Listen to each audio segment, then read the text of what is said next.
Hey, it's Kevin. Welcome to another episode of the Road Warrior video blog. Today we're talking, well, I know you'll find this hard to believe, two things I've been accused of. Vanity, being vain, and having an ego. Okay, I cop to both. But I know the clinical definition of vanity and the clinical definition of ego, but I don't know how much of which I have.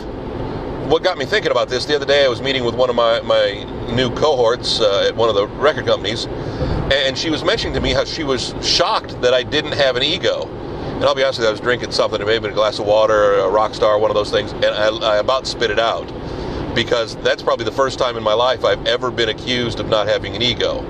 And I'll be honest with you, it's not necessarily true. She was being very kind, and she meant it. I think she meant more from the attitude of, I have so many years in the business, in both the radio business and the record business, and that I was willing to talk to a newcomer and spend some time with a newbie and help them out and help them prosper. And I guess, I think I've always been that way. You know, it's one thing when you're competing with somebody, I don't say at your level, but when you're competing with somebody for notoriety, for a job, for whatever it is, you have to throw a little ego into the mix to stay ahead. At least I think you do. My father taught me that, and well, I guess it worked for me. I guess you'd say I had a successful radio career. Now, whether I'm successful in the music business, that's a whole other story. It depends on how you determine success. Have I worked for any million-selling acts? Yes, I have. Have they sold 1 million albums in the time I've worked with them? Well, no, they haven't. They've either been on their way up in their career or they've been on their way down, which that's okay to me. As long as I can help people, that's all that matters. But I think as I've gotten older, as I've gotten into my 50s, I don't worry so much about the ego. The vanity, that's a whole other story. I mean, and granted, you know, when you're a big, over 300-pound guy like me, really, how much vanity can there be? But I've always said, you know, one of the things I try to do is I try not to look like a fat guy.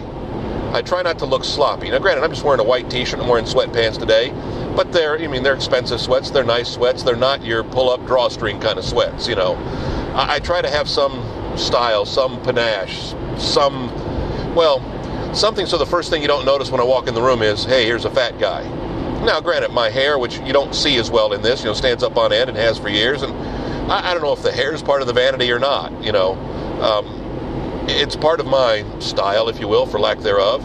You know, as I've always said, I was never the greatest looking guy. I've done okay for myself, don't get me wrong, and I don't look at myself and cringe. Okay, I do cringe in the mirror sometimes, but I'm not repulsed. Okay, sometimes I'm repulsed. I don't feel so bad about my looks, but I know I peaked in my mid-20s, and I've never been as good looking now as I was then. I think that's a lot of people. That's just the way we deal with it. Of course, you don't realize it at the time that you know, period of peak hotness, if you will, doesn't last long. And boy, trust me, mine was a short one. But, you know, I've always tried to mix the vanity and the ego and try to keep them in check. But I think as I've gotten older, to be honest with you, I don't feel like I'm competing with anybody anymore. As I was joking with somebody, you know, everybody congratulates you when you get a new title, and I've gotten a few new titles with some of the companies I work with, and titles are wonderful, but titles don't pay the bills. When you're younger, titles matter. They're prestige, they're status, they're part of the ego. Now, like they said in Jerry Maguire, show me the money. That motivates me more than anything else. So I guess the ego maybe is a little bit more in check, just a little bit.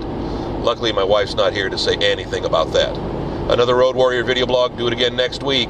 Always on YouTube. Kevin Mason Music is my username there. You can always subscribe. You can always check us out, too, at the Road Warrior video blog, kevinmason.us. Have a good one.